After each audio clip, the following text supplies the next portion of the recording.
Good morning, Malta and Gozo, and welcome to another edition of Lovin Daily. I am your host, Jonathan Cilia, joined by my co-host, Julian Bonici, and here are your headlines for today. Police spent 20 minutes looking for Keith Gembry's house while he lost his phone. The world reacts to Joe Biden winning the US presidency. Jason Atsapardi confirms Tomas Group paid for his Tel Aviv hotel stay in 2017. Junior Minister says emergency contraception should be in all pharmacies, and the latest golden buzzer leaves Malta and judges in tears. Before we get into today's stories, I just want to talk to you about today's sponsor. Today's episode is brought to you by the Malta Book Festival, which starts this week, starts on Wednesday 11th, and runs to the Sunday 15th November. And it's looking like quite an important festival. Kids and alike will get to attend the online festival for free. This is all online, so you can follow it from home and indulge in a spirit of inventiveness, exchange, and creativity.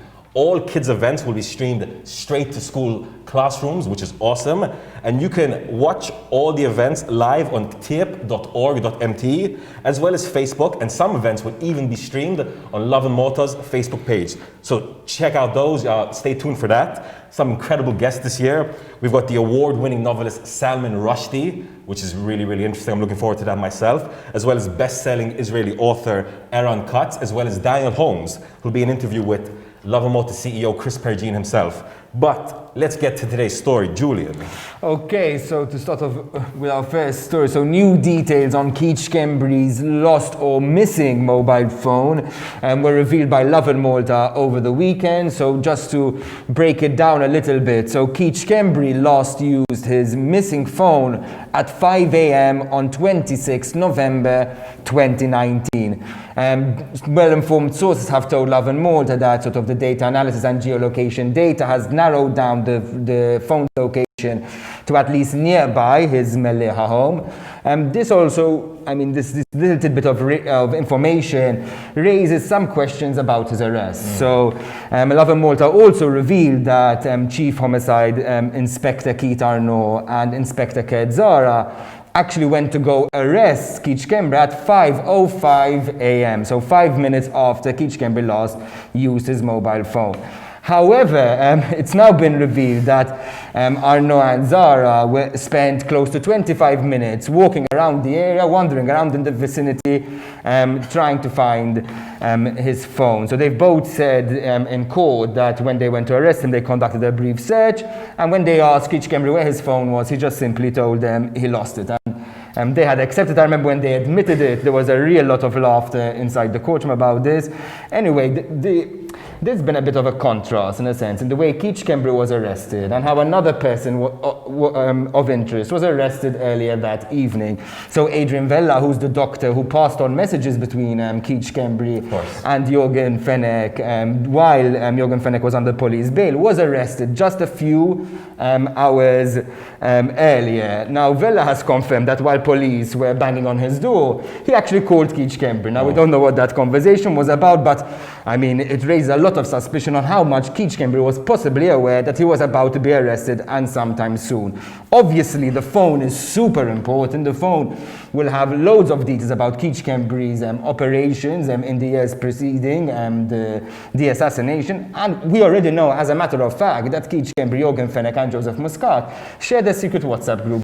So God knows what else there is to find out about this case. Stay tuned. There's Chris Cardona later on today in the public inquiry. Lovin Malta will be following it that live, and there's also a sitting on Wednesday. So please follow. It's going to be interesting. What do you think about the story, John? Oh, it's never ending at this point, Julian. No, it raises some serious questions about the constant state of leaks in relation to the ongoing investigation into the assassination of Daphne Caruana Galizia. This is not the first time we've heard of leaks related to this case, specifically leaks going to people involved in the investigation. Imagine they're investigating Keith Gembry, and then Keith Gembry is being briefed that they're investigating Keith Gembry. The mind boggles sometimes when you hear about this. And it's not only this, we've had the former commissioner himself, Lawrence Kataya, involved. Silvio Valletta, a former assistant commissioner as well, has been named in these kind of things. It really seems like I can't even be shocked at this point anymore. Moving on to the second story, a major story over the weekend, the whole world was following this. Joe Biden, president-elect of the US. Technically, the race has not been called yet, but it is projected to be 290 to 214 for Biden against former President Donald Trump. Feels strange saying it, but listen, if you think we've seen the end of Donald Trump, think again. He's already said, you know, Trump 2024, we might be seeing him in 4 years, and he hasn't conceded this race yet. And it's really important, guys, to remember that these elections, you know, they are a test of democracy in all nations, from Malta to America. And when someone loses these races, they need to give a concession speech. Without that speech, you know, questions remain, people have doubts, people start getting skeptical. Was it legit? Was it not legit? The fact that Trump still hasn't conceded is going to cast a shadow on this election pretty much forever. But what's interesting here is that, you know, his vice president, Kamala Harris, is the first female and black and South Asian woman to be elected into that role, which is incredible, really incredible. What I just love the fact is that over the weekend, out of nowhere, my Facebook feed was full of Nevada memes. Everyone's looking in Nevada, Philly, everyone's talking about US states like, you know, they personally know them. But what did you make of the election? Yeah, it was actually super interesting. I mean, we won't get into the electoral college system and how twisted that is sometimes, and what a burden it could seem like. I mean, you touched on it really well. I found it quite hilarious that my friends were talking about little counties in Arizona, Nevada. Probably don't even know where the state is located on the map, but we're talking about it in so much depth. And as you're saying, you know, the importance of conceding. You know, we have all these different democratic systems. The one thing that binds us all together, and it's actually an unwritten rule, is for politicians to go up there. I mean, can you imagine the worst speech you have to give right after you've lost to an opponent who you've been talking bad things about for the last few months? Now you have to go up there and tell your supporters, listen, he is the president, back down, starting to support him. There was a real contrast in a video that was shared of John McCain's speech. It was super touching. You know, Barack Obama was even being booed when John McCain mentioned his name, and you know, it just shows a difference in character. You know, I think you know, the worst might yet to come. Fingers crossed that it's not. Hopefully we've passed the worst.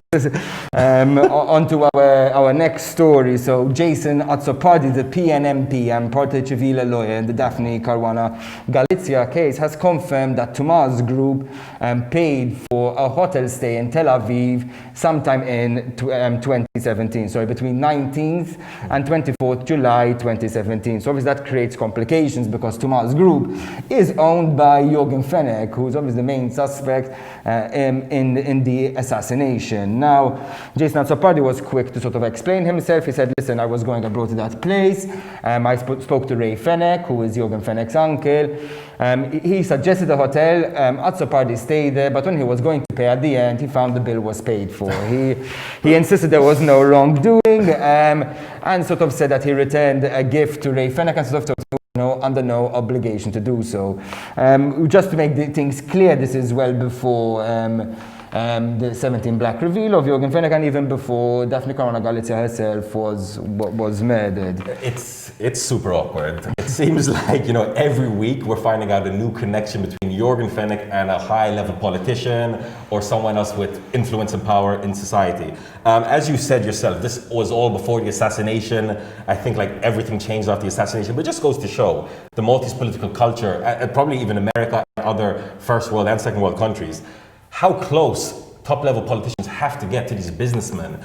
I mean, in 2017, prior to the assassination, everybody was trying to get close to Jürgen Fenech. Labour, Nationalists, I wouldn't be surprised if AD and PD, okay, maybe not them, but everybody was trying to get close to Jürgen Fenech. This is a man with power and influence. Obviously, there's the famous ranch, everyone's trying to get on the ranch.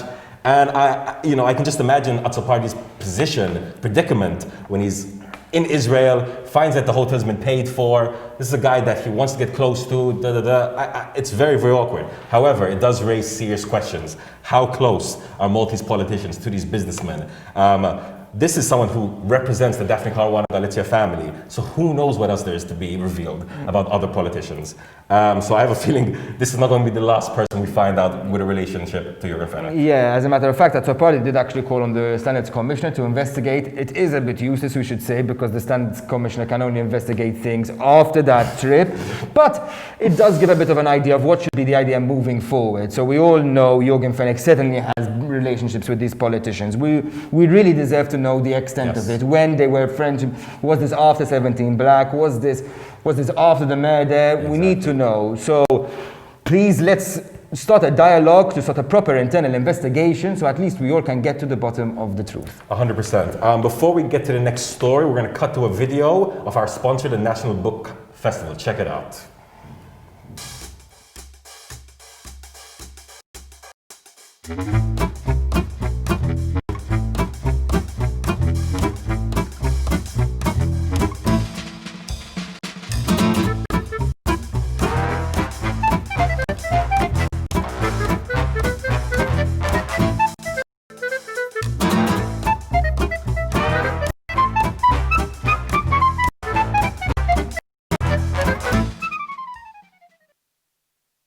Okay, so moving on to the next story. Junior Reforms Minister Rosiane Kutayar has said that emergency contraception should be available in all Maltese pharmacies. She even said, quote, "I want women to have a better and easier access to the morning after pill." Quite strong words, very strong words, especially considering that Lovin Malta has been reaching out to the health minister on this topic of women's sexual health care for a while, and we haven't really got very far. So the fact that the Reforms Minister has now stepped up and said such a strong statement is very, very telling. It's a controversial statement, not everyone agreed with her, but I think it is time for Malta to discuss whether all pharmacies should have emergency contraception. Actually, I think it shouldn't even be a discussion at this point. I think we should be just having contraception in all pharmacies, right? No, yes, totally. I mean, emergency contraception and contraception itself, like, let's not forget Malta has one of the strictest blanket bans on abortion in the world. Now, I don't care what your personal opinion on that issue is, but once it's not allowed in Malta, the one thing we should all agree on and should be able to guarantee is that everyone, no matter the age, has proper access to contraception, both emergency and otherwise. No, I mean, Lovin Malta last year had actually done a bit of an exercise, and you can find it all on our website, where we had gone to a bunch of different pharmacies with women of different ages as well, asking them, if they could get access. And the results are telling. It actually does really depend on who you find working in the pharmacy that day. If you have an assistant who has some strong beliefs, the chances are they're going to say that they're sold out, or they're going to send you somewhere else.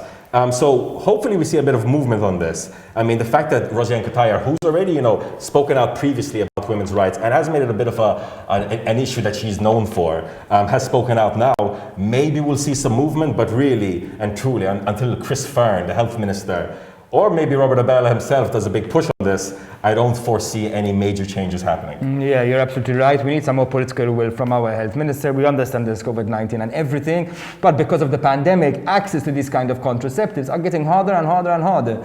So please, stop ignoring our questions. We're dying for your answer. Please do so. Let's solve the situation. On to our last story, super emotional. Amazing. I don't know if you were watching Malta's Got Talent last night, but Malta and a bit myself, I'll have to admit, were left in tears by the latest and final act to be awarded the Golden Buzzer on the show. So Emma Kutayar, I mean, wow, judges, they were left in tears, they were left speechless by her own song.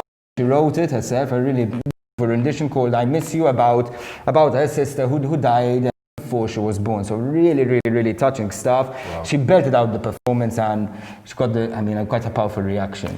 A lot of people have been talking about Malta's Got Talent, complaining about the lack of talent, but I think people like Emma, Maltese youths like Emma, shows just how much talent there is that we don't know about in Malta. As you said herself, it was an original song. She wrote that her song, performed it on stage, and made judges like Maxine Aquilina literally cry and tear up. You were tearing up, I was tearing up, we were all tearing up a little bit. So right from here, Emma, if you're watching this, everyone at Lovin Malta is supporting you. Big shout out to you. Keep killing it. We're looking for talent like this. And not only her, this has been a swath of young, really talented singers and other type of talented auditions that we've seen over the last few weeks. However, now we're going to be moving to the semi-finals, no? Yes, it's going to get exciting, semi-live show. We're going to be watching it from Zoom. Going to be very Malta's Got Talent in the COVID-19 pandemic. But it's going to be a really fun show, something to, I guess, forget all about, and let's see what talent Malta has to offer, I suppose. And on that note, that brings us to the end of today's episode. I just want to do a quick reminder that today's episode was brought to you by the National Book Festival. The festival is all online, it's totally free, and it begins this week, this Wednesday, and runs till Sunday. Check it out. You can find all the information you want on ktaib.org.mt as well as lovinmalta.com. From myself and Julian, have a day full of lovin'.